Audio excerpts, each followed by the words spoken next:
Ассаламуғалейкум ардақты ағайын, эфирде Ақшам телеарнасы, студияда Дәулет Сейтбеков. Өткен күннің өзекті ақпараттарын Ақшам телеарнасының тілшілері өздеріңізге ұсынбақ.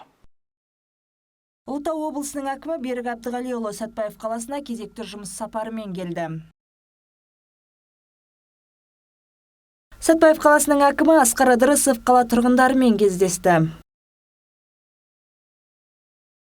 Сәтпаев қаласының мемлекеттік архивінде ашық есік күні ұйымдастырылды. Кеше Ұлытау облысының әкімі Кеншілер қаласына кезекті жұмыс сапармен келді. Берік Әбдіғалиұлы Сәтпаев қаласының әкімі Асқар Ыдырысовпен бірге бірнеше нысандар алап, көп пәтерлі тұрғын үйлердің тұрғындарымен кездесті. Рейдтік іс-шара жұмысына біздің түсіру тобымызда қатысып қайтты. Берік Әбдіғалиұлы ең алдымен Алаш 15 мекен жайы бойынша көп пәтерлі үйдің тұрғындарымен кездесті. Кездесуге осы үйлердің тұрғындарының қабырғасы қақыраған, үйлерінің апатты деп танылуына байланысты көптеген шағымдар себеп болып отыр. Біздің жаңа айқайымыз тыңдаңызшы, біз түнімен ұйықтай алмаймыз. Действительно, тық-тық етіп жарылып жатыр, ол түсінесіз бе? Жаңбыр жауса сәл, мына подъездімізде су кетеді. Облыс басшысы Берік Әбдіғалиұлы үйлердің жай-күйімен танысып, пәтерлерді, тұрғын үйдің жертөлесін аралап шықты. Жауапты мамандар бұл үйдің проблемасының сағызша созылуына, төтенше жағдай министрлігінің заң аясында үйді қабылдамауында деп түсіндірді. ЧС болып қалды отырған бұлар сараптама жүргізді. Экспертизаның қорытындысы бойынша бұл үйді апаттықта танып отыр. Бірақ ЧС қып бұны тіркемей отыр. Әділет министрлігі. Әділет министрлігінің заңға сәйкес бұл тіркеу үшін, төтенше жағдай болу үшін. Оны бұл апаттық, бұл ғимарат құлау керек. Сол уақытта ғана тыңдамаңыздар. Біз бірнеше рет жаңағы әділет министрлігіне, ЧС министрлігіне бәріне хатпен шықтық. Неге сіздер ондай етіп, бірақ олар заңға сүйеніп отыр. Заңға байланысты ол бүгінгі таңда егер үй құламаса, оған шейін төтенше жағдайлар сіз жариялай алмайсыздар. Бүгінгі күні Сәтпаев қаласы бойынша 20 тұрғын үй апатты деп, ал 6-ы апат алдында деп танылған. Сәтпаев қаласының әкімдігі тұрғын үй қорын реновациялау бағдарламасына сәйкес жеке инвесторларды тарту бойынша жұмыстар жүргізуде. Апатты деп танылған Наурыз 53-ші үйге де бас сұққан облыс басшысы бұл үйдің де жағдайымен танысты. Авариялық болып танылды ғой? Танылды, осы 22-нің шілде айынан бастап танылды. Қандай енді шыра? Бұл үйден 3 адам очередке тұрды. Жаңағы единственный жүйелі аварийным деп қалған адамдардың басында үй болды. Жаңа доля болды, сондықтан ол заңға сәйкес болғандықтан тұра алмады. Кезекке тұрғанмен жақындалмайды ғой бәрібір. Сіздер нешінші болып тұрды? Танылған біраз үйлер бар. Әртүрлі енді.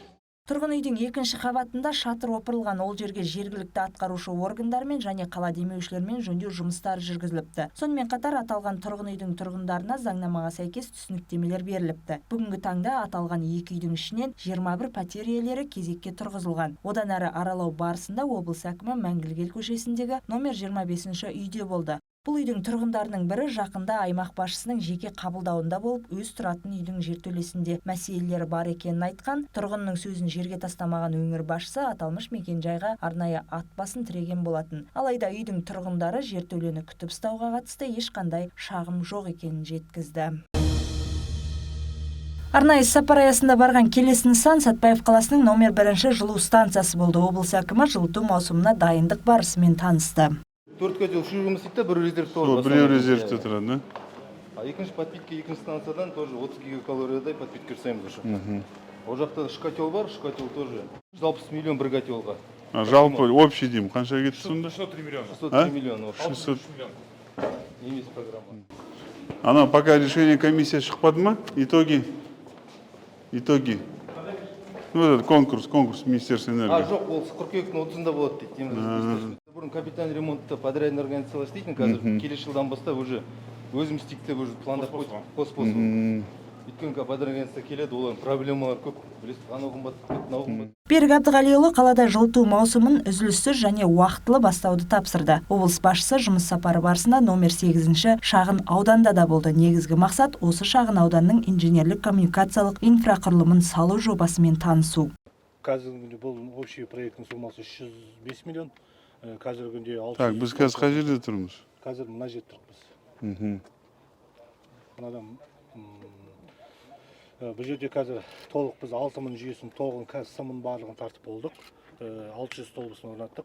Ары қарай материалдар күтіп жұмыс жүріп жатыр. Так, егер де мектеп соғатын болсақ, біз мына жерге ме? Мына жер ме?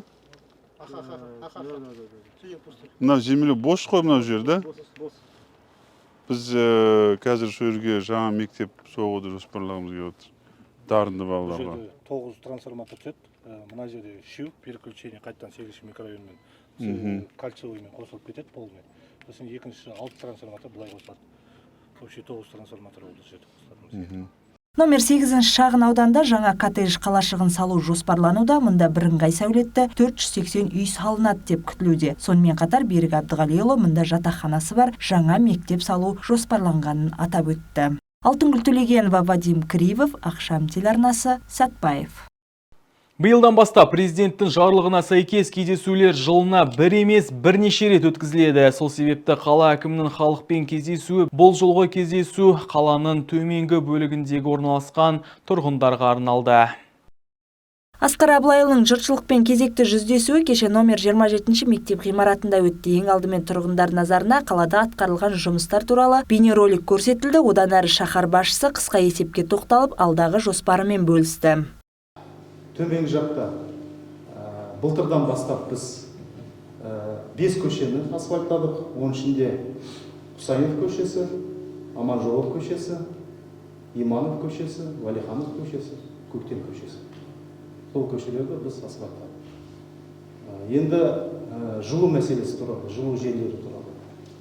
Біз 150-ге жоқ үйлерді биыл жылуға қосатын боламыз. Ол Шығыс ауданында олар Бокина, Алаш, Молдағолова, Иманова, Валиханова көшелері. Сол үйлерді қазір отопительный сезон басталады. Соларды біз жылуға қосамыз. Сонымен бірге кәріз желілері туралы бойынша ол Мұқанова, Ердені көшесі. Мұқанова, Ердені көшесі 45 үйді біз биыл кәріз желілерге қосу керекпіз. Енді мердігер шамалы қиындау болып тұр. Біз ол жұмысты аяқтаған жоқ әлі. Біз оны сотқа шағым бердік. Қазір сот сол жұмыстарды аяқтау үшін оған шамалы уақыт берді. Енді біздің жоспар бойынша бір айдың ішінде сол жұмыстарды біз бітіп аламыз. Ол кәріз желілері туралы. Енді тағы да бір мәселелер бар. Ол 66-74 квартал. Содан кейін тұрғындарға микрофон ұсынылып, олардың сауалы тыңдалды. Жиынға арнайы қатысқан тұрғындар тарапынан түрлі сипаттағы мәселелер көтерілді. Атап айтқанда, қоқыс шығару, су деңгейінің төмендігі, жолдардың сапасы, көшеаралық жаяу жүргінші жолдарының жоқтығы, тұрғын үйге кезек, көшелердегі түнгі жарықтандыру мәселесі де назардан тыс қалмады. Су тоже қиын қыстада. Мұздай су қазір вообще слабый қылды. Былтыр жарайды қазды жердің бәрі, мұздай судың бәрін жартылай ғана қазды, жартылай қазған жоқпыз. Мен былтыр айттым, акиматқа да бардым, бүкіл неге шейін шулаттық. Су жоқ, мұздай суды қазір вообще слабый қойды, не кір жуа алмаймыз, не балаларды сабаққа баратын кезде қолмен бітей суға тазикке құйып алып, ауылдағындай өмір сүріп келетірміз қазір, если честно, 2 ай болды міне қазып тастағанына жерді. ПТВС келеді, істейді, бірге келді, ойбай мен басшымын деді, ойбай понедельник деді, 2 понедельник болды күткенімізге, 2 понедельник әлі келетір. Біз оны осы күн суытқанша деп қазан айына дейін ауыстыруға 25 үйдің қасынан полевая көшеде әуезовға дейін біз оны ауыстырамыз. Бұл жұмыстарды тездетіңіздер. Өз кезегінде қала әкімі бұл мәселелерді шешу үшін тиісті мекемелерге тапсырма беріп, артынша өз бақылауына алатынын жеткізді және тұрғындардың игілігіне бағытталған жұмыстар ары қарайда жалғасатынын атап кетті. Атап өтейік, іс-шараға барлығы 150-ге жуық қала тұрғыны қатысты. Кездесуге келе алмаған кейбір тұрғындар Facebook және Instagram әлеуметтік желілеріне, Telegram чаттарында тікелей эфирге қосылып, өз сұрақтарын жолдауға мүмкіндік алды. Кездесуден кейін мектеп ғимаратында қала әкімі азаматтарды жеке мәселелер аясында қабылдап, олардың шешу жолдарын қарастырды. Алтынгүл Төлегенова, Вадим Кривов, Ақшам телеарнасы, Сәтбаев. Ғасыр соңындағы архивтер өткен жолды бағалау және болашаққа көзқарас тақырыбында Сәтбаев қаласының мемлекеттік архивінде ашық есік күні өтті. Толығырақ келесі бейнематериалда. Архив және болашақ ұрпақ атауымен еліміздің барлық өңіріндегі архивтерде ашық есік күні өтті. Республика көлемінде өткізілген шараға Сатпаев қаласының мемлекеттік архиві де белсене атсалысты. Құрметті бүгінгі шараға қатысушы қонақтар, оқушылар, жалпы мен сіздерге айтайын дегенім, жалпы көп адам түсіне білмейді, архив дегеніміз не деп. Архив деген жалпы қағазбен ғана айналысады деген адамда сондай түсінік қалыптасқан. Негізінде жалпы архив қағазбен айналыспайды. Архив негізі 3 бағытта жұмыс жасайды. Жинақтайды құжаттарды, өңдейді, пайдаланады. Жинақтайды дегеніміз қалай? Ол жинақтайды дегеніміз архивқа өткізетін әрбір мекеменің құжаттарын жинайды, өңдейді, пайдаланады. Осылайша архив қызметкерлері оқушыларға патриоттық тәрбие, кәсіби бағыт-бағдар беру мақсатында мемлекеттік архивтің тыныс-тіршілігімен Сатпаевтық жастарды таныстырды. Байжұманованың документі керек десек, біз бұны алып өзіміз арнайы парақтап қараймыз. Сондықтан да біз оны әрбір бетін сканерлеп, міне сканер аппараты арқылы осындай жетістіктерге жетіп жатырмыз. Бұл өте бізге пайдалы, қол жетімді. Архив тарих айнасы екені өтірік емес. Өткенімізді білмей, қандай жәдігерлеріміздің барын білмей, алға қадам жасай алмаймыз дейді ашық есік күніне келген қонақтар. Бүгін архив және болашақ ұрпақ жобасы аясында қаламыздың архивіне келіп, оқушылармен келіп танысып жатырмыз. Оқушылар осы архивтегі қызметкерлердің істерімен, қаламыз жайында көптеген тарихи маңызды құжаттар туралы, олардың қалай сақталуы жайында мәліметтер алды.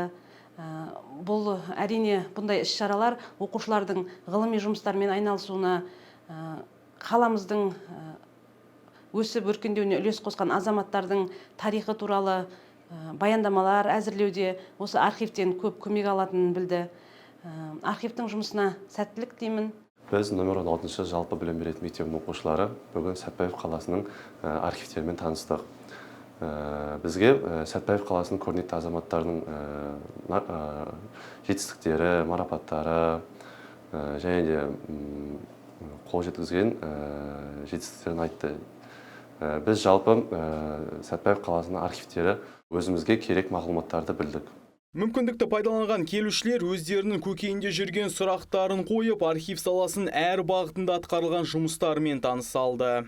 Дәулет Сейтбеков, Вадим Кривов, Ақшам телеарнасы, Сәтпаев. Қымбатты көрермен, бүгінгі айтарымыз осы. Алда орай болжамы және орыс тіліндегі жаңалықтар. Келесі кездескенше еліміз аман, жұртымыз тыныш болсын.